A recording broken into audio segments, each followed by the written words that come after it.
السلام علیکم ورحمۃ اللہ وبرکاتہ۔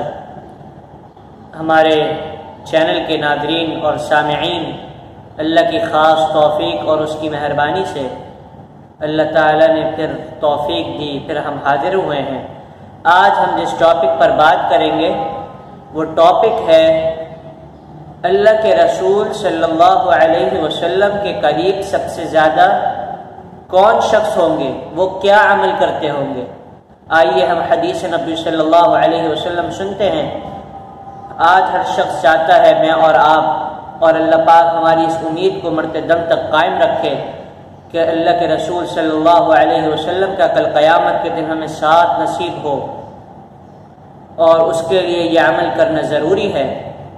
جامع ترمذی کی حدیث ہے، حدیث نمبر 484،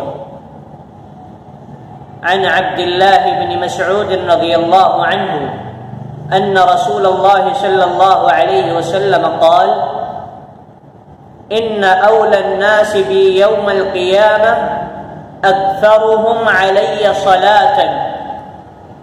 عبداللہ بن مسعود رضی اللہ عنہ روایت کرتے ہیں، بے شک نبی صلی اللہ علیہ وسلم نے فرمایا، کل قیامت کے دن لوگوں میں سب سے زیادہ قریب جو ہوگا وہ شخص ہوگا جو مجھ پر کثرت سے درود پڑھتا ہوگا۔ تو آئیے ہم ایک بار مل کر درود شریف پڑھ لیتے ہیں۔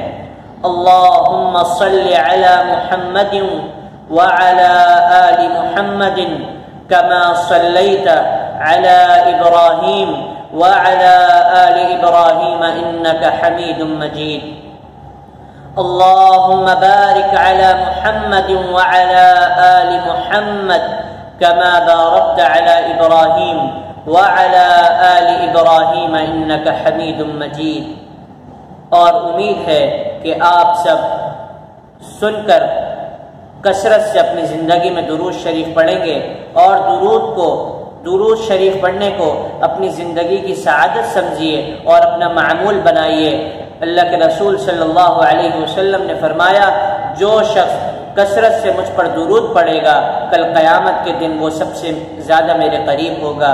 تو اگر میں اور آپ چاہتے ہیں کہ ہم اللہ کے رسول صلی اللہ علیہ وسلم کی رفاقت اللہ تعالی ہم سب کو نصیب فرمائے، تو آئیے آج سے ہم درود شریف کو پابندی کے ساتھ ضرور پڑھیں۔ اللہ کے رسول صلی اللہ علیہ وسلم نے فرمایا، جو شخص مجھ پر ایک دفعہ درود پڑھتا ہے تو اللہ تعالیٰ اس پر 10 نیکیاں لکھ دیتا ہے، اس کے 10 گناہوں کو معاف کر دیتا ہے، اس کے 10 درجات کو بلند کر دیتا ہے۔ میرے بھائیوں، درود پڑھنے کے فوائد ہی فوائد ہیں، اور درود نہ پڑھنے کے نقصان ہی نقصان ہیں۔